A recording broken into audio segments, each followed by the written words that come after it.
The generator started at 5:40 inches the morning. It was a low, steady hum that cut through the darkness at the bottom of the Bitterroot Valley. Right after came the radio crackle from somewhere outside the tent, someone on Channel 4 checking in with logistics. I lay still for about 10 seconds. Then I got up. The smoke was already in everything.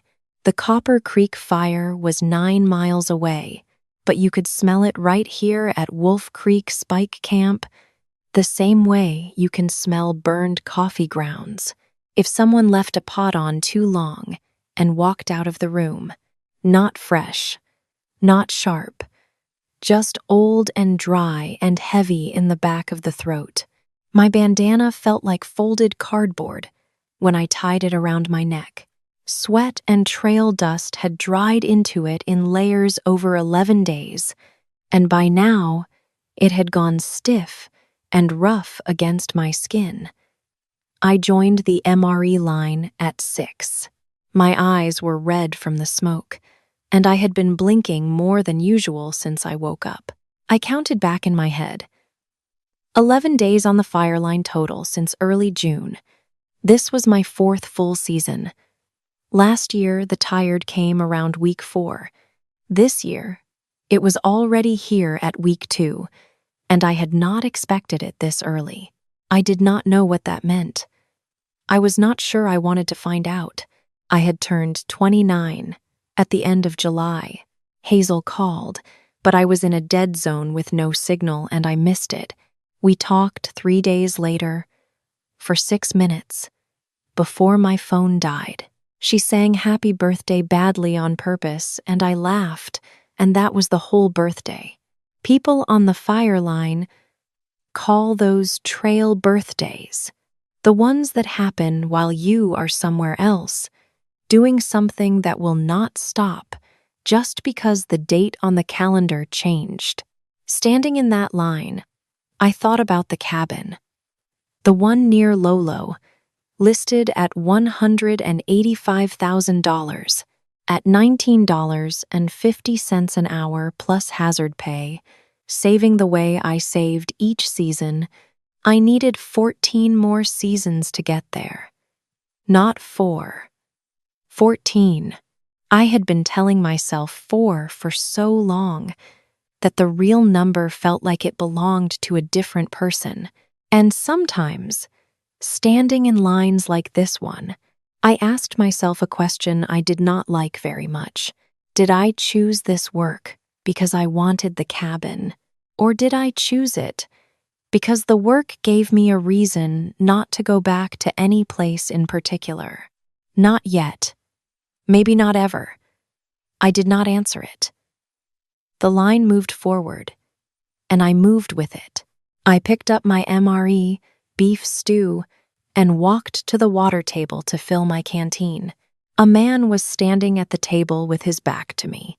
Yellow Nomex jacket, faded and covered in fine gray dust. Motorola radio clipped to his left shoulder. Standard issue. He turned around. I stopped. 1 second. Maybe a little more. He stopped too. 2 full seconds. I counted them without meaning to. Caleb. He looked the same in the ways that stay the same, and different in all the ways that 7 years will change a person. Same height, same build, more lines on his face, the kind that come from years of squinting at smoke and sky. We were wearing the same faded yellow jacket. We were both carrying the same radio on the same shoulder. I need to put this here, because this is where my mind went when I saw his face. Spring, 7 years ago. I was 22, finishing my last year at the University of Montana. I had bought my first wildland firefighter hard hat the week before, a bright yellow thing that still smelled like plastic in the bag. Caleb was standing in the parking lot outside my dorm building, holding it in both hands. He said I did not understand what I was choosing. I said he did not understand me. We were both right. That was the whole problem. I went inside. I walked to my window and stood there watching him stand in the parking lot below, the hard hat still in his hands. Cars going by on the street past him. He stayed for 11 minutes. I counted. 2 weeks later, he moved to Boise for a job with BLM. That was the last time we talked in person. His number was still saved in my phone after all this time, under Caleb UM. I had never sent another message. Back at the water table, he said, "Hey, Wren." I said, "Hey." That was it. He told me he was with the Boise BLM crew, Type 2 Initial Attack Team. 14 days on this assignment. I nodded. Then he said something quieter. He said he had seen my name on the assignment board, over by logistics in the IAP binder. He said he had planned to say hello earlier. I did not know what to do with that, so I filled my canteen and looked at the water running over my hand. The water was cold for about 3 seconds. Then it was just water. There was a question I did not say out loud. How long had he stood in front of that board before he decided he was going to say hello earlier? He walked away. I found a bench and sat down with the cold beef stew. Garza sat nearby a few minutes later. He was 38, our lead sawyer, and he had been doing this kind of work since before I started. He looked at me for a moment and asked if I was okay. I said I was fine. That was the first lie of the day. I knew it while I was saying it, and I said it anyway. The morning briefing was in 40 minutes. I had 14 more days on this assignment. I would see Caleb at every meal, every morning rollout, every evening check-in, and sitting there with a cold MRE and smoke-red eyes, I did not know yet who I was going to be by the time those 14 days were done.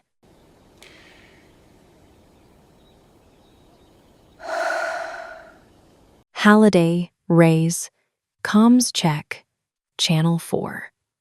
I pressed the side of my radio, loud and clear. His voice came back. Copy that. That was the 3rd time in one morning that we had shared Channel 4. It was also the 3rd time I had noticed something, the way his voice went slightly higher at the word, that. A small thing, the kind of thing you stop hearing after a while with someone, and then you hear it again years later, and it lands. Our 2 crews worked different sections of the line, but we used the same tactical channel all day. I spent 16 hours cutting small trees, digging with my Pulaski to keep the line 2 feet wide, calling out to my crew when I needed them to move.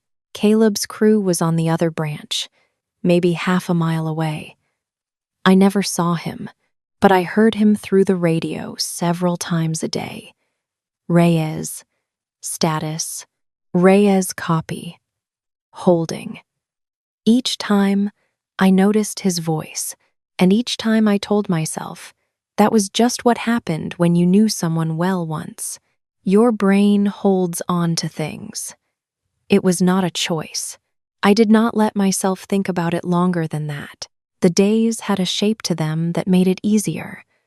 Up before 6, briefing at 7, with the whole camp standing around the IAP board outside logistics, on the line by 8. 16 hours of cutting, digging, moving. By 4 in the afternoon, the water in my canteen tasted like warm plastic and Nomex and something faintly oily that I could never fully identify. I drank it anyway. By 6, the ash from the fire had settled into the creases of my hands and turned hard, a thin gray layer over everything.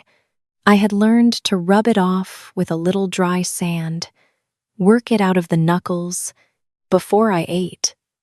The work left no room for anything that was not the work. That was part of why I had chosen it, and I knew that, and I did not think about it any more than I thought about Caleb's voice on the radio. After dinner, I walked to the water buffalo to clean up. The water buffalo was a large blue tank on a trailer at the edge of the camp, used for drinking and washing. I had been going there most evenings because it was quiet and away from the noise of the chow tent. Caleb was already at the tank. We talked for 6 minutes. I checked my watch when I got back to my tent. He asked if I was still in Missoula. I said I stayed at Hazel's place between seasons, her futon in the laundry room, though I did not say that part. He said, "How's Hazel doing?" I paused before I answered, because he still remembered her name. 7 years, no contact, and he still had her name. I said Hazel was good. She had 2 kids now. He nodded. Then he said he had a daughter, 8 months old. Her name was Iris. The water was running over my hands, and I turned it off. "Congratulations," I said. I heard my own voice, and it was technically correct. It was the right word, but it was also flat in the middle, the sound of someone saying what they are supposed to say, and nothing else. He said, "Thanks." There was a silence long enough to hear the generator humming across the camp. Then he asked if I had bought that cabin yet. I did not remember telling him about the cabin. That was a thing I had started thinking about in the 2 years after he moved to Boise. There was no way he should have known about it. But he did. He remembered it from somewhere. Some conversation I had forgotten. I said, "Not yet. Getting close." He nodded and did not ask more questions. I walked back to my tent and lay on my cot and went through it. The tent smelled like dried mud and old sunscreen, and the particular staleness of a sleeping bag that has not been aired out since June. I stared at the tent ceiling and listened to 2 people outside talking quietly about tomorrow's sector assignment. He was married. He had a baby daughter named Iris. I did not have the right to feel anything complicated about running into him at this camp. I had been curious about an old story. That was all. It was normal to feel a little off balance when you ran into someone from a long time ago. People felt that way all the time, and it did not mean anything. I told myself this slowly and clearly, like someone reading notes before a test. I knew I was lying to myself. I kept going anyway. I had gotten good at it. The next afternoon, on day 5, a branch came down on the wrong side of Caleb's crew. A 22-year-old named Tate took it on the shoulder. It was not serious. No broken bones. But he could not keep working, and the crew lead called for a UTV to take him back to base camp. I was close enough to help carry him to the vehicle. Caleb climbed in beside Tate for the ride. He put one hand on the young man's shoulder. He just kept it there, steady and easy, not gripping, not moving, just present. The way you do when someone needs to know you are not leaving. I stood at the edge of the trail and watched them drive away. I was looking at the way Caleb held that hand on Tate's shoulder, and I thought, he did not know how to do that 7 years ago. Not because he was a bad person, but because he had not learned it yet. He had not known how to do that when we were in school. He knew now. That night I texted Hazel. She asked why I was calling so late. I did not answer that directly. I just wrote, "Do you remember Caleb?" She did not answer for about 30 seconds. Then, "Where are you?" I wrote back, "Wolf Creek." She wrote, "Oh, honey." That was all she wrote. But with Hazel, that was sometimes enough. I lay on my cot with the camp radio crackling outside and stared at the tent ceiling. I asked myself a question I should not have been asking. If we had another 14 days here, just like these 6, what would I do? And did I even have the right to ask it? I was not sure.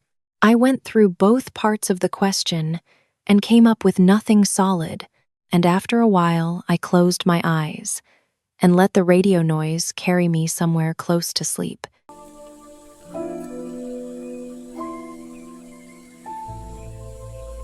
At 3:30 inches the afternoon on day 9, the wind changed. It had been coming from the northwest all morning, steady and predictable, the kind of wind you factor into your plan and then forget about. Then it swung hard to the southeast. The fire crossed the section of line our crew had finished digging that same morning. The next 40 minutes were loud and fast. The radio did not stop. "Halliday, fall back to anchor point. Copy?" I heard Caleb's voice cut through channel 4, higher than usual, not quite shouting but close. "Halliday, where are you?" Status. I could not answer right away. Garza and I had one of the younger crew members between us, a kid who was moving but not fast enough, and I had his arm, and Garza had his pack, and we were pushing hard toward the saddle as quickly as the brush and the slope would let us. When I finally got a hand free to press my radio, I said, "Reyes, I copy." "We're at the saddle, falling back." Caleb did not answer right away. 5 seconds. 8 seconds. Then, "Copy that. Stay safe." I counted those 8 seconds. I did not mean to. I just did. Both crews came back to base camp around 11 that night. Nobody was seriously hurt. The chow tent was already closed. I got there late and stood at the door for a moment, and Caleb was standing at a picnic table nearby, holding 2 granola bars. He held one out to me. I took it. "Thanks," I said. He did not walk away. We stood at the picnic table, not talking. The generator hummed. Somewhere in the dark, a radio crackled with something I could not make out. He said, "I thought you were on the other side of that ridge." "I'm fine," I said. He looked at me for a moment, and then he said, "Wren, I need to say something to you. Not right now, not out here, but I won't be able to forgive myself if I don't say it." "Don't," I said. He stopped. "You're married," I said. "You have Iris. Don't." He looked at me for a long time. Then he said, "Okay." He took his granola bar and walked back toward the crew tents. I went back to my own tent. I did not cry. I lay on my cot and told myself I had done the right thing. I had stopped him before he said something that could not be taken back. I was protecting both of us, and Iris, and whatever was left of his marriage. I had made the correct call. I told myself this several times, carefully, and I almost believed it. And then it was 2 in the morning, and I was sitting outside on an empty cooler at the edge of my tent because I had not slept. The camp was quiet, except for the generator and the occasional click of a radio from the plan's tent, someone on night shift updating the IAP. The sky to the east had a faint orange line where the Copper Creek fire was still burning 9 miles out. It had been there every night since we arrived, that orange line, and I had stopped noticing it, the way you stop noticing any light that is always on. Tonight, I noticed it. Garza walked past on the way to the water buffalo. He stopped and asked if I was okay. I said I was fine. That was the second time I had lied to Garza. On day 10, I kept to my side of the camp, I ate fast and left the chow tent before the Boise crew came in. I was careful about it, without being obvious, which was a skill I had practiced in other situations. I was good at staying on the other side of a room. That evening, a woman from the Boise crew sat down at our table during dinner. Her name was Becca. She was 27, easy to talk to, the kind of person who fills silence without pushing. She talked about the crew, about a trail in the Sawtooths she wanted to hike after the season, about how the food had been better at a camp she worked last summer in Nevada. Then she mentioned Caleb. She did not lower her voice or lean in. She said it the way she said everything, easy and open, like she was reading the weather report. She said, "Caleb's had a hard year. His wife asked for a separation back in April. He only sees Iris 2 weekends a month right now." She kept eating. She was not making a point. It was just information, something she expected everyone at the table already knew, and she moved on to something else 30 seconds later. She started talking about the Sawtooths again. I looked at my MRE. I finished what was on my spoon. Then I said, "Excuse me," and I stood up and walked out of the tent. The night air was cool and smelled like thinning smoke. I stood at the edge of the light coming from the chow tent and tried to line things up in my head. The story was wrong. That did not make anything easier. He still had Iris. He still had divorce lawyer fees he had not finished paying. And he had volunteered for this extra tour, partly because going back to an empty apartment in Boise every morning was something he could not yet make himself do. I stood there for a while, and I did not figure it out. I found him at the far edge of the camp, sitting on a cooler with his elbows on his knees, smoking a Marlboro Red. He had not smoked when we were in school. The smell of the cigarette mixed with the forest ash that had settled into his Nomex over the past 9 days. I sat down about a foot away from him. He did not look surprised to see me. He took another drag and blew the smoke away from me without making a thing of it. I did not say I was sorry for stopping him at the picnic table. I did not say Becca had told me anything. I said, "Tell me about Iris." He looked at me for a moment. Then he started. He said Iris had a lot of dark hair for 8 months. He said she made a small sound when she was falling asleep, like a little engine winding down. He said the last time he had held her was 19 days ago, in the parking lot of a Safeway in Meridian, during a handoff. He said the drive home after that took 40 minutes, and he had not turned on the radio the whole way. Then he told me his wife had said she was not in love with him anymore. He said he did not blame her. He said he had not really been there, not in the way a person needs to be there, for most of the 4 years they were married. Not because of the tours. It was something harder to explain than that. He had been in the room and somewhere else at the same time, and she had noticed before he did. He said he did not know why he was telling me this. Then he said, "Yes, I do. I'm telling you because you're the only person who ever said that to me, that I wasn't really there when we were together. You said it once, and I didn't understand what you meant. 7 years later, I get it." I did not say anything for a while. The Marlboro Red burned down between his fingers. The camp was quiet, except for the generator. He dropped the cigarette end and pressed it out with his boot heel. Neither of us moved. It was not the kind of moment that becomes a beginning. It was the kind that tells the truth, and the truth had a weight, and we both had to sit with it.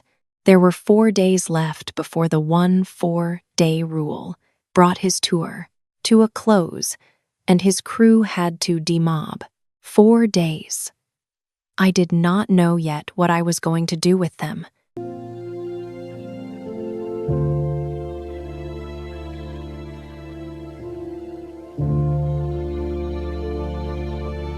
On the morning of day 12, there was a piece of paper on the cooler outside my tent. His handwriting. One line, Channel 4, tonight, 9 p.m. If you want. I read it. I folded it once. I put it in the chest pocket of my Nomex jacket. I worked the fire line for 16 hours.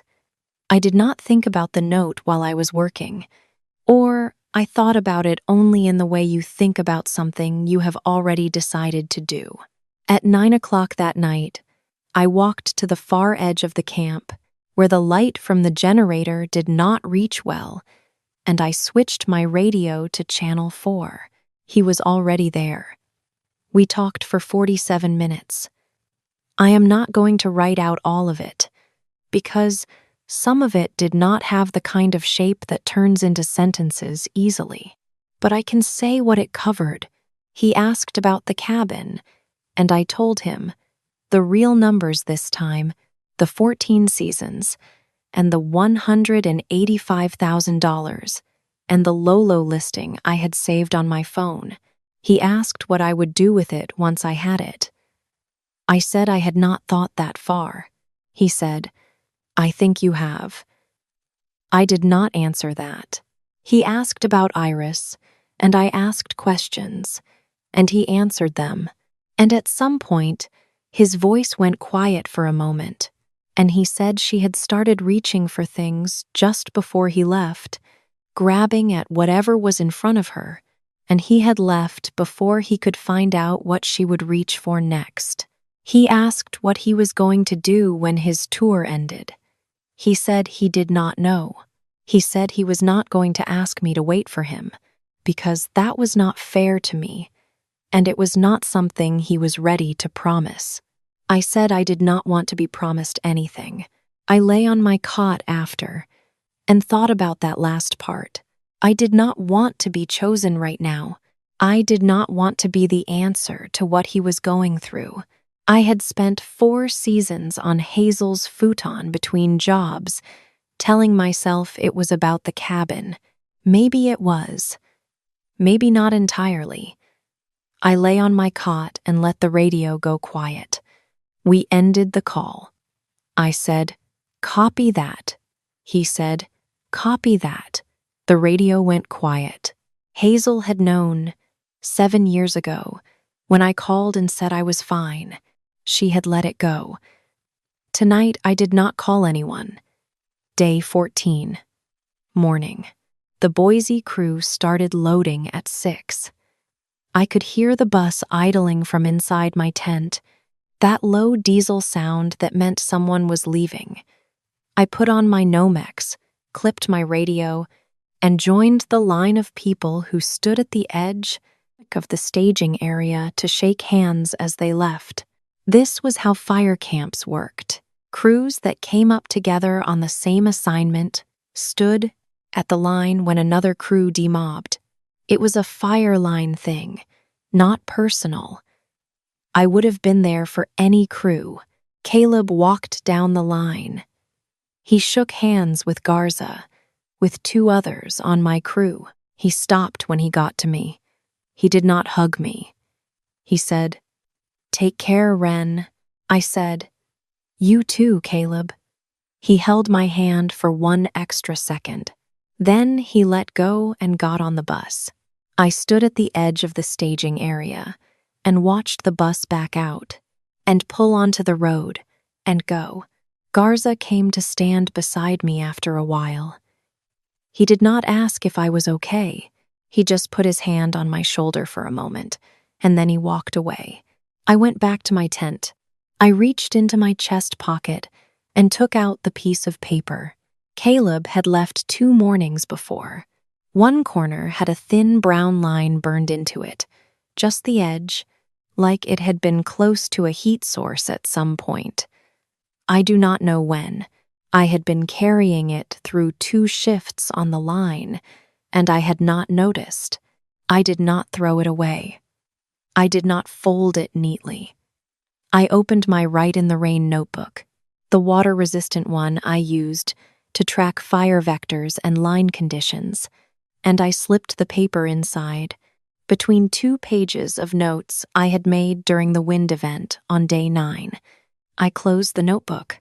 Outside the tent, someone on a radio called my name for the 7 o'clock briefing. I could hear the crew leader reading from the IAP on the far side of camp, the flat, steady voice of a person going through the plan for the day. I clipped the radio back to my shoulder. The sun was already burning the haze off the ridge. I had 4 more days on the line. Please, just take it. No, stay back. We need to talk. There's nothing left to say. One corner on the note. She'd been carrying it through sips without knowing. I wasn't ready for that detail. Honestly, when she said don't at the picnic table, I felt that. The right chord and the hard chord at the same time. She knew it too. For more days on the line after he left, no answer yet, just the work. Did that ending feel right to you, or did you need more? Tell me below and I will read them all. Thank you so much for watching.